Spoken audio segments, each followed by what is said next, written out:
Good morning, everyone. Welcome. Let me welcome the new Minister of Research, Innovation and Digitalization, Sebastian Burduja, on stage with me.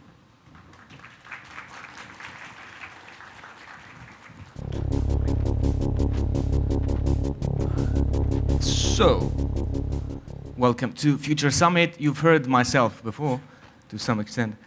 You might have recognized something that many of us have lived through in the past 2 years, which is being visible from the middle up.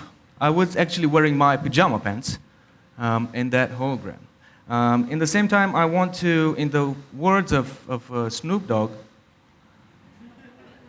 I want to thank myself, but also I want us to thank ourselves, each and every one of us, for going forward in tough times. Now, Sebastian, you recently took over something that looks challenging. Yeah. Let me give you a mic. I know. So this is going to be a very short and fast conversation because this is how innovation and digitalization should also happen in Romania, right? Indeed. Yeah. Cloud in itself, without interoperability, will not fix the problems that Romanians have with the state. This is what you said a couple of days ago. How do we accelerate not just the cloud, but also the other parts? Well, first of all, let me just thank you for having me here, and thank you all for being here and looking ahead, looking at what this country should become and what the world should become in coming years and decades. And it's certainly a very exciting time. It's scary, but it's also quite exciting, and we have to be part of this change. There is no alternative. We face a tremendous challenge, and when I say we, I say politicians or the public sector, because frankly, Ciprian, you mentioned the pace of change and being nimble, being agile, which are key ingredients to success in this Industrial Revolution 4.0.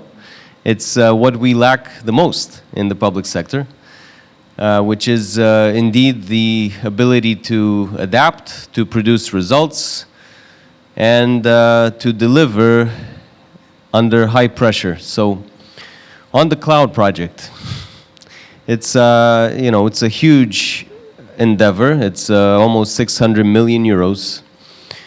It was included in the National Recovery and Resilience Plan, even though it's not sufficiently mature. The plan was designed for very mature projects because you all might know we have to finish them by the end of 2026. And this is a project that a lot of things were discussed about the cloud, but technically speaking, we still have to develop the technical aspects, the feasibility study. The institutions should be, most of them should be there by 2025, maximum 2026. Can we make that faster?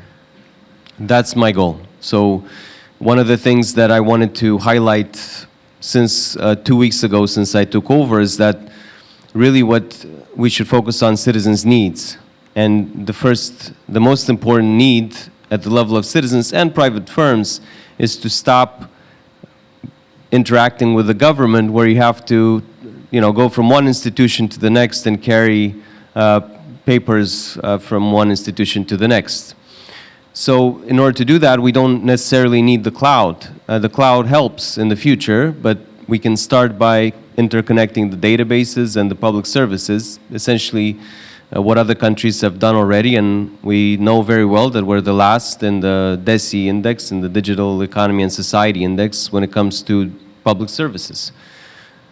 So we don't want to wait till 2025 when the cloud will be essentially built to start interconnecting databases. We have a few models that are working, Ghișeu.ro, the private virtual space for ANAF, and a few others, and we want to replicate them.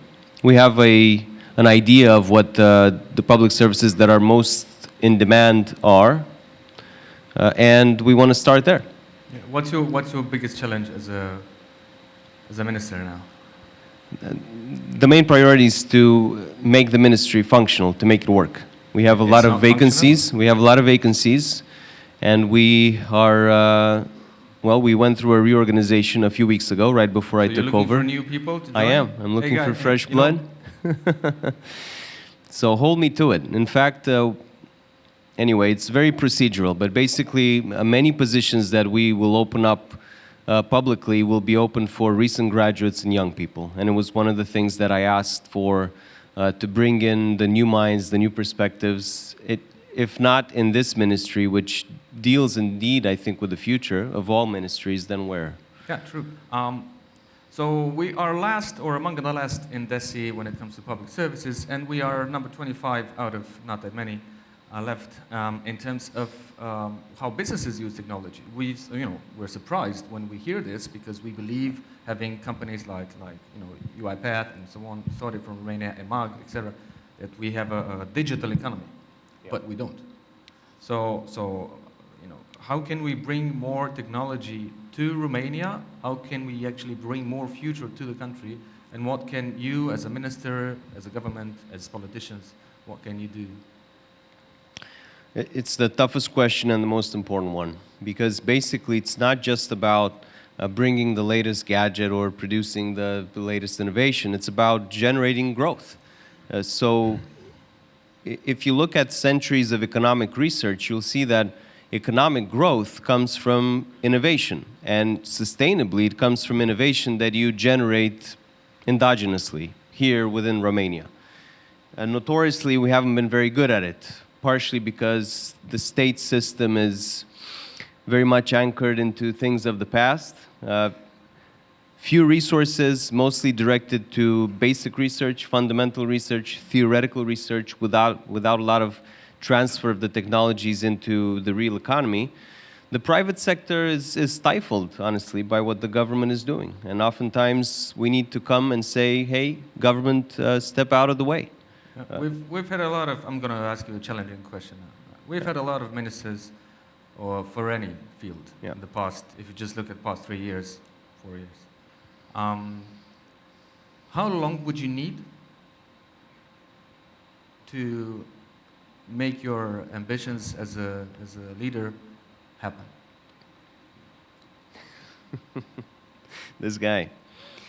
Well, I'd say within a year you can start seeing some results. If you were to look at the next, I don't know, 6 months, 3 months, 6 months, what are some of the immediate key priorities that we should expect, and you think we can, or you can do it? Well, you can expect a lot of competent people to be brought in to the ministry. If we don't put our house in order, nothing else will work. So that's my immediate priority right now. You can expect a lot more transparency. There were a lot of key documents that are still being kept in a vault. They don't include sensitive data. My preference is to put it all out there and have inputs from the academic environment, from research centers, from private sector institutions, civic society, so a lot more transparency. You can expect a lot more focus on tangible results. So just a few days ago we announced, and it's not my merit, it's the merit of the Authority for Digitalizing Romania, citizens of Sector 1 can now issue a fiscal certificate online. I am a citizen of District 1, so I'm very happy about that. Yeah. And for now, we only have 2 sectors. It's a pilot, but we hope to expand it across the nation. So whenever I will find quick wins, not for political reasons, but for practical reasons, Romanians need to see that we care about their needs, that we focus on where they need us most. What is one question that you want every business leader in the country to ask themselves about digitalization in this country? The business leaders? Yeah.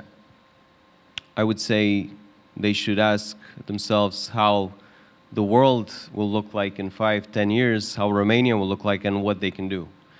Because the pace of change, and every data you look at, the pace of change is exponentially increasing.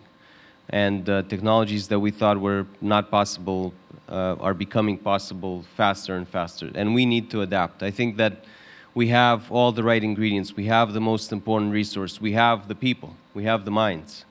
So it's really up to us and up to government to say, I'm going to step out of the way. I'm going to give credit where credit is due. Let the private sector do its job.